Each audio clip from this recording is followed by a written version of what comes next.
White হাউসের oval office থেকে বের করে দেওয়া হয়েছে ফেসবুকের মূল প্রতিষ্ঠান মেটার প্রধান নির্বাহী কর্মকর্তা মার্ক জাকারবার্গকে। এ নিয়ে সংবাদ প্রকাশের পরই ব্যবসায়ী ও রাজনৈতিক মহলে তৈরি হয়েছে তীব্র প্রতিক্রিয়া। প্রশ্ন হচ্ছে, মার্ক জাকারবার্গকে কেন বের করে দিল ট্রাম্প প্রশাসন? বিস্তারিত জানাচ্ছেন শেখ ফরিদ। মার্কিন প্রেসিডেন্ট ডোনাল্ড ট্রাম্পের সরকারি বাসভবন হোয়াইট হাউস থেকে বের করে দেওয়া হয়েছে মার্ক জাকারবার্গকে।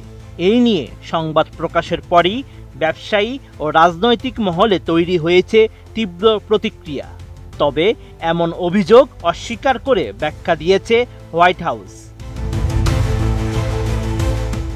৩ জুলাই মার্কিন সংবাদ মাধ্যম দ্য নিউ ইয়র্ক পোস্টের এক প্রতিবেদনে এমন তথ্য জানানো হয়। মার্কিন সংবাদ মাধ্যমটি জানায়, এ সময় প্রেসিডেন্ট ট্রাম্পের সঙ্গে এক গুরুত্বপূর্ণ বৈঠক অনুষ্ঠিত হয় প্রতিরক্ষা মন্ত্রণালয়ের, যেখানে উপস্থিত ছিলেন শীর্ষ মার্কিন সামরিক কর্মকর্তারা।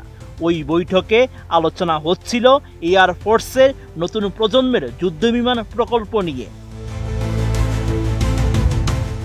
টানা সপ্তমবারের মতো বেস্ট টিস্যু পেপার ব্র্যান্ড হিসেবে স্বীকৃতি পেয়েছে Bashundhara tissue. The new York post আরও জানায়, বৈঠকের মাঝখানে জাকারবার্গের উপস্থিতিতে সেখানে থাকা সামরিক কর্মকর্তারা বিস্মিত ও উদ্বিগ্ন হয়ে পড়েন, কারণ তিনি ওই বৈঠকের অনুমোদিত সদস্য ছিলেন না এবং তার কাছে প্রয়োজনীয় নিরাপত্তা ছাড়পত্রও ছিল না।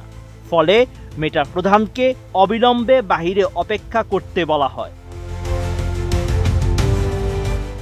তবে এই ঘটনার ভিন্ন ব্যাখ্যা দিয়েছে ব্রিটিশ সংবাদ মাধ্যম ডেইলি মেইল। হোয়াইট হাউসের কর্মকর্তাদের বরাত দিয়ে ব্রিটিশ সংবাদ মাধ্যমটি জানায়, ঘটনাটি অতিরঞ্জিত ও ভুলভাবে উপস্থাপিত করা হয়েছে।